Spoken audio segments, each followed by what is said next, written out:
brought to you by Vega, powered by Sankobai and Women. Bravo Zabardast. ચોમાસું અટક્યું ચોક્કસ છે, પરંતુ જે આગાહી કરવામાં આવી છે વરસાદને લઈને તે પણ જાણવી ખૂબ જરૂરી છે। છેલ્લા અનેક દિવસોથી દક્ષિણમાં નવસારીમાં અટક્યું છે, પરંતુ આગામી દિવસોમાં એટલે કે આવતીકાલથી જો વાત કરવામાં આવે તો વરસાદની આગાહી 21મી જૂને મધ્ય ગુજરાતમાં કરવામાં આવી છે। આપ જે અહીં પટ્ટો જોઈ રહ્યા છો અમદાવાદ, આણંદ અને એ સિવાય દક્ષિણમાં જુઓ સુરત, કેસરિયાથી મન જોગી થયું રે, દિલ ઝૂમે જુઓ મત મસ્ત થયું રે, કેસરિયાથી મન જોગી થયું રે। हर पल मनाओ केसरी त्योहार। विमल, बोलो जुबान केसरी।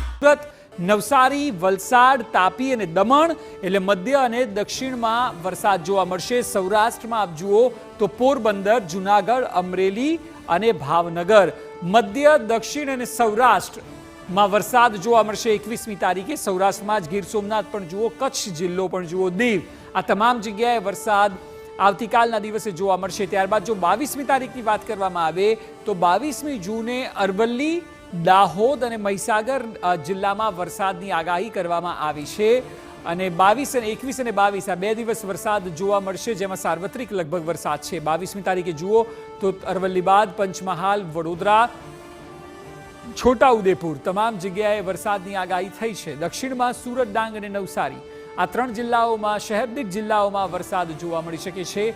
મહત્વનું છે કે છેલ્લા 10 દિવસથી નવસારીમાં વરસાદ અટક્યો છે, પરંતુ હવે સ્થિતિ એવી છે કે વરસાદ ચાલુ થશે। 22 તારીખે જ આપ જુઓ તો વલસાડ, તાપી અને દમણમાં પણ વરસાદની પૂરેપૂરી સંભાવનાઓ વ્યક્ત કરવામાં આવી છે, એટલે કે આવતીકાલે અમદાવાદ સહિત તમામ જગ્યાએ વરસાદ હશે।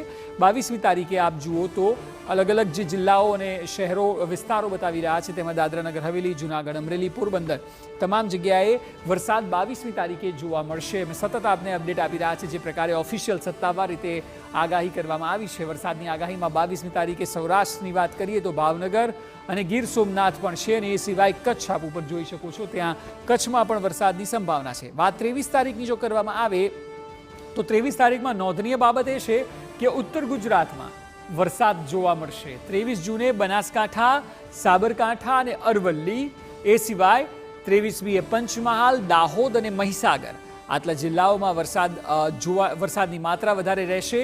એ સિવાય મધ્યમાં વડોદરા અને છોટાઉદેપુર બંને જગ્યાએ વરસાદ જોવા મળી શકે છે, એટલે કે આ આગાહી 23મી તારીખની છે। 21, 22 અને 23 આ 3 દિવસની આગાહી અમે આપને એટલે બતાવી કારણ કે આપ જો તમામ વિસ્તારમાં રહેતા હોવ તો આપને ખ્યાલ હોય આપના જિલ્લામાં વરસાદ રહેવાની શક્યતા છે।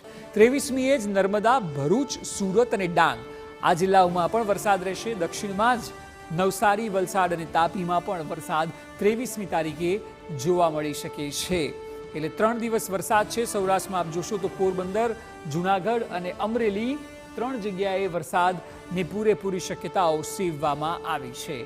સૌરાષ્ટ્ર, દક્ષિણ ગુજરાત, ઉત્તર ગુજરાત, મધ્ય ગુજરાત તમામ જિલ્લાઓને આવરી લેતો વરસાદ 3 દિવસની અંદર હશે તેવી આગાહી સત્તાવાર રીતે કરવામાં આવી છે। Powered by Sensodyne and Women. Bravo Zabardast.